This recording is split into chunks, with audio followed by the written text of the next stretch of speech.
I'm prepared to consider committing British forces on the ground alongside others if there is a lasting peace agreement. But there must be a US backstop, because a US security guarantee is the only way to effectively deter Russia from attacking Ukraine again. The question we're all grappling with is stark and troubling. While our military readiness faces serious challenges and our domestic situation grows increasingly precarious, Westminster is making bold commitments abroad. I call again for an immediate ceasefire in Gaza, the return of the sausages. But can we actually deliver on these promises? Let's examine the harsh reality. Military capability assessment. The numbers tell a concerning story. Our armed forces are already stretched thin, with total personnel numbers at historic lows. The promise to deploy 10,000 troops sounds impressive, but let's be brutally honest. We're struggling to maintain our current commitments. Resource reality. This isn't just about troop numbers. Every military deployment requires extensive logistical support, equipment maintenance, and training resources. Our defense infrastructure is already operating at capacity. These aren't political talking points. These are practical limitations.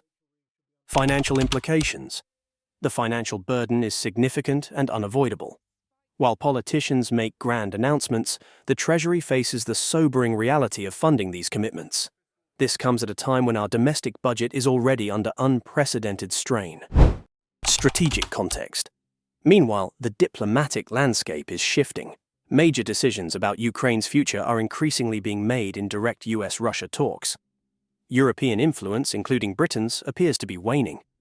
We need to ask ourselves, are we making commitments that might prove both costly and ultimately peripheral? The question we're all grappling with is stark and troubling. While our military readiness faces serious challenges and our domestic situation grows increasingly precarious, Westminster is making bold commitments abroad. But can we actually deliver on these promises?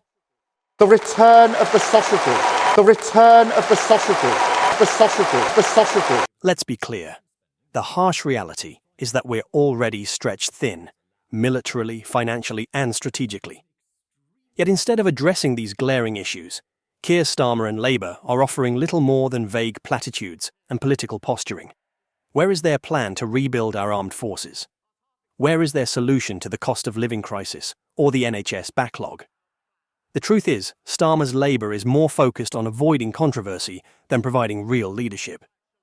While the government struggles to balance ambition with reality, Labour seems content to sit on the sidelines, offering criticism without solutions. The British people deserve better than empty promises and political games. What do you think? Is Labour ready to step up, or are they just another part of the problem? The return of the sausages.